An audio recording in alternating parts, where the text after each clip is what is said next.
मैंने सुना बच्चों, आप लोगों को दिक्कत आ रही है। Hello all, this is your educator R K sir. आज मैं जिस टॉपिक को लेकर आया हूँ that is your classification of living world या फिर लिविंग ऑर्गेनिजम्स कह सकते हैं। मेरे पहले स्लाइड में आप देखिए क्या देख रहे हैं। धरती है, धरती के चारों तरफ तरह तरह के पेड़ पौधे और जानवर वगैरह हैं। सो दैट मीन्स ये क्या दिखा रहा है कि जो हमारी जो प्लेनेट है वो बहुत ही डाइवर्सिफाइड है, उसमें बहुत ज़्यादा वर्सेटैलिटी है। तो शुरू करते हैं। सबसे पहले तो मैं आपको जंगल के तौर पे ले चलता हूँ। तो चलिए वर्चुअली ही सही जंगल के तौर पे चलते हैं। तो यहाँ पे आप क्या देख रहे हैं, यहाँ पे तरह तरह के जानवर हैं जो घास चर रहे हैं, कोई पानी पी रहा है। ठीक है, इसमें तो सब लोग एक साथ ही दिख रहे हैं, लेकिन असल में ऐसा होता नहीं है, क्योंकि यहाँ पे ये हार्बीवोर्स भी है, कार्निवोर्स भी है, ठीक है, ओमनिवोर्स भी है। तो उस लिहाज से दिक्कत है यहाँ पे। तो इससे पहले कि शेर आ जाए, चलो हम भाग चलते हैं कहीं और पे। तो अब कहाँ आ गए हम? अब आ गए समंदर के नीचे। तो यहाँ पे भी देखिए तरह तरह के जानवर हैं जो कि खूब मज़े से ये घूम रहे हैं, पानी के नीचे तैर रहे हैं अच्छे से। कुछ पौधे भी हैं, कुछ एनिमल फॉर्म्स भी हैं जैसे कोरल्स वगैरह। तो कछुए वगैरह हैं, यहाँ पे मछलियाँ तरह तरह की हैं। तो यहाँ पे भी आपने क्या देखा, डाइवर्सिटी है, बहुत ज़्यादा वर्सेटैलिटी है। तो अब चलते हैं रेगिस्तान पे।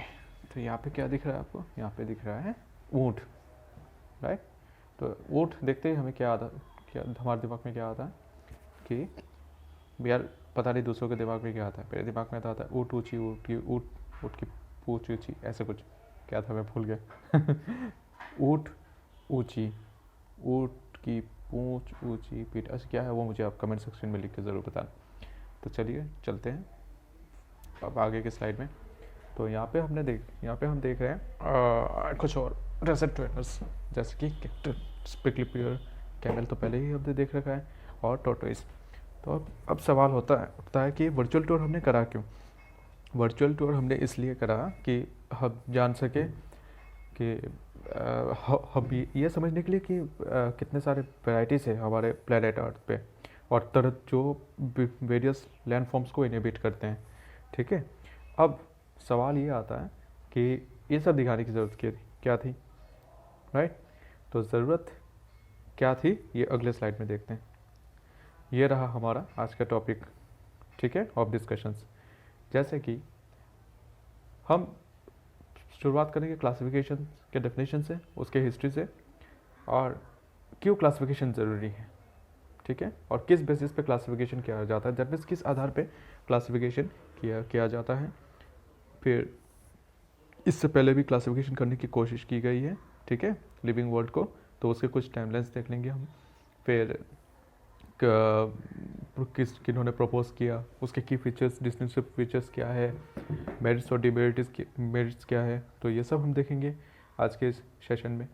फॉलोड बाय जो सबसे रिसेंट जो क्लासिफिकेशन माना गया है, that is your three kingdom concept या फिर द सिक्स किंगडम कंसेप्ट, ठीक है, सॉरी थ्री डोमेन्स कंसेप्ट या फिर सिक्स किंगडम कंसेप्ट। अच्छा, एक्चुअली क्या होता है, जब दिमाग में ना बहुत सारे टर्म्स चल रहे होते हैं ना, तो आपस में वो पैल्ड्रोमिक सीक्वेंस बना देते हैं।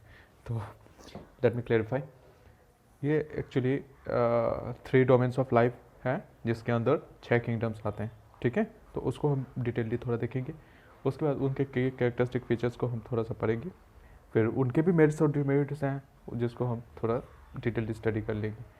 फिर आप उसके बाद आएंगे पोजीशन ऑफ वायरस, लाइकेंस और माइक्रोप्लाज्मा के बारे में। ये कुछ ऑर्गेनिजम्स हैं जो कि जिनका पोजीशन अभी तक फिक्स नहीं हुआ है, इनको कहीं ना कहीं पे रखा गया है, ठीक है।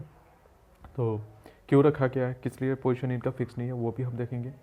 फिर उसके बाद नेक्स्ट हम अपकमिंग सेशन में क्या पढ़ने वाले हैं, उसके बाद एक छोटा सा हल्का फुल्का क्यूरियोसिटी सेशन। बस आज के सेशन में यही सब होने वाला है। तो देखने में आपको ज़्यादा लग रहा होगा, लेकिन अगर हम स्टोरी बेसिस में जाएंगे तो ये बहुत ही सिंपल और इजी कंसेप्ट है।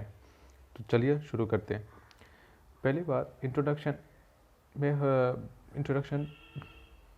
अगर मैं दूँ इस चीज़ क्लासिफिकेशन का, तो इसको इस तरह से मान के चलिए कि जैसे हम लोग छोटे बचपन में जो स्कूल में हम लोग पढ़ा करते थे, वहाँ पे क्या क्या होते थे, हमें क्लास में डिवाइड किए जाते थे, राइट। तो क्लास पे डिवीजन का मतलब क्या होता है, जैसे आपको किसी पार्टिकुलर ग्रुप में डाल देना, ठीक है, उस हिसाब से आपको क्लासीफाई करना। तो किस बेसिस में, ऑब्वियसली टाइम ऑफ एडमिशन के बेसिस में, प्रीवियस क्वालिफिकेशन के बेसिस में, एज के बेसिस में हम लोग को क्लासीफाई किया जाता है, ठीक है। तो क्लासिफिकेशन का मतलब क्या है, जैसे अरेंजमेंट करना, ठीक है, किसी ऑर्गेनिजम्स को या फिर किसी चीज़ को इनटू ए पार्टिकुलर ग्रुप या फिर कैटेगरी, किस बेसिस में, based on some shared similar characteristics, ठीक है। मतलब क्या है, बेस्ट सिंपली अगर बोला जाए तो it is the arrangement of living organisms, ठीक है, उनको किसी न किसी कैटेगरी में डालना, ठीक है, किस बेसिस में, कुछ न कुछ कैरेक्टरिस्टिक्स के बेसिस में, ठीक है। तो इसको हम थोड़ा समझेंगे अपने आगे वाले स्लाइड्स में। उससे पहले थोड़ा हिस्ट्री में झांक लेते हैं। तो सबसे पहले जो साइंटिफिक क्लासिफिकेशन करने का जो अटैम्प्ट किया गया था, वो किया गया है एरिस्टोटल के द्वारा, ठीक है। और आज से करीब 2000 साल पहले उन्होंने कोशिश करा था। तो उन्होंने क्या किया, बेसिकली जो लिविंग ऑर्गेनिजम्स हैं उसको दो भाग में डिवाइड किया, ठीक है, एनिमलिया और मतलब और प्लांट्स में, ठीक है। तो एनिमल कैटेगरी में किसको रखा, जो मोटिलिटी शो करते थे। मोटिलिटी मतलब क्या होता है, एबिलिटी टू मूव, ठीक है, जो चल फिर सकते थे। तो वो प्राणी, वो जीव जो चल फिर सकते थे, उनको रखा गया है एनिमल्स के अंडर में, ठीक है। और जो चल फिर नहीं सकते थे, जैसे कि पेड़ पौधे, उनको रखा गया है प्लांट्स के अंडर में, ठीक है।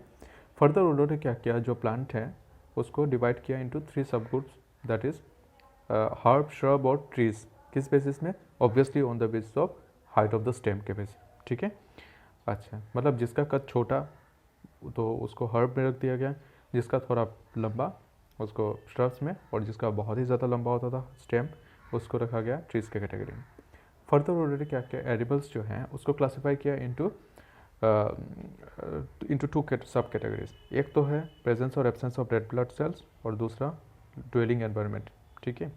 तो presence and absence of red blood cells के बेसिस में उन्होंने क्या किया, एक मिनट मैं पेन से हाईलाइट करता हूँ। Presence and absence of red blood cells के सब ग्रुप में उन्होंने क्या किया, 2 फर्दर सब डिविजन्स किए, जिसको कहा गया एनीमा और एनाइमा, ठीक है। तो एनाइमा का मतलब होता है जिसके अंदर रेड ब्लड सेल्स होते थे, और एनाइमा का मतलब होता है जिसके अंदर रेड ब्लड सेल्स नहीं होते थे, मतलब उनमें लाल खून नहीं बहता था, उनमें कुछ और रंग का खून बहता होगा, जैसे कि क्रस्टेशियंस में देखा गया है। जैसे हॉर्स शू क्रैब है, उसमें उसमें अगर प्रिक करो उसको तो उसमें से ब्लू कलर का ब्लड निकलता है, ठीक है। और ह्यूमन बींग्स का क्या है, अगर प्रिक करो तो रेड कलर का ब्लड निकलता है। तो हम इस लिहाज से हम आ गए एनाइमा ग्रुप में, और जो हॉर्स शू क्रैब है वो आ गया एनाइमा ग्रुप में, ठीक है। फर्दर जो लैंड ड्वेलिंग एनवायरनमेंट है उसके बेसिस में उन्होंने एनिमल्स को 3 कैटेगरी में डिवाइड किया, ठीक है। जो ज़मीन पे रहते थे उनको कहा गया लैंड ड्वेलर्स, ठीक है। एक जो पानी में रहते थे उनको कहा गया वाटर ड्वेलर्स, और एक जो हवा में उड़ते रहते थे उनको कहा गया एयर ड्वेलर्स। तो उस लिहाज से देखा जाए तो आज के डेट में हम इंसान जो हैं वो इंसान, बंदर, गाय, भैंस, बकरी आदि सब लैंड ड्वेलर्स हैं। जो मछलियाँ हैं वो वाटर पानी में रहते हैं, वाटर ड्वेलर्स, और जो पक्षी हैं जो हवा में तैरते उड़ते रहते हैं उनको कहा गया है एयर ड्वेलर्स, ठीक है। वो इस कैटेगरी में आते हैं। तो ऐसा नहीं है कि इनका क्लासिफिकेशन बहुत ही बढ़िया था, ठीक है। इन्होंने बस एक शुरुआती अटैम्प्ट करी थी इनमें, जिसमें बहुत सारी खामियां भी रही है, जैसे कि जो माइक्रो ऑर्गेनिजम्स हैं उनका पोजीशन को फिक्स नहीं किया गया, ठीक है, उसको एक ही साथ डाल दिया गया। लोअर ग्रुप ऑफ ऑर्गेनिजम्स को हायर ग्रुप ऑफ ऑर्गेनिजम्स के साथ डाल के रखा है। यूनिसेलुलर ग्रुप ऑफ ऑर्गेनिजम्स को मल्टीसेलुलर ग्रुप ऑफ ऑर्गेनिजम्स के साथ डाल दिया गया है। प्रोकैरियोट्स को यूकेरियोट्स के साथ में डाला गया था। तो इस लिहाज से ये क्लासिफिकेशन सिस्टम उतना बढ़िया तो नहीं था, लेकिन हाँ एक अटैम्प्ट ज़रूर किया गया था, शुरुआती अटैम्प्ट था। तो देख इसके बाद इनके बाद कईयों ने अटैम्प्ट किया क्लासिफिकेशन करने का, जैसे आगे के स्लाइड में मैं आपको दिखाता हूँ। ये timeline of history, right, of classification of living things. जैसे एरिस्टोटल है, उन्होंने स्टार्टिंग करा, हमने अभी देखा। उसके बाद प्लिनी द एल्डर, कोनार्ड से लेके चलते चलते चलते चलते आ गया कैरोलस लिनस तक, जब ये बात पहुंची।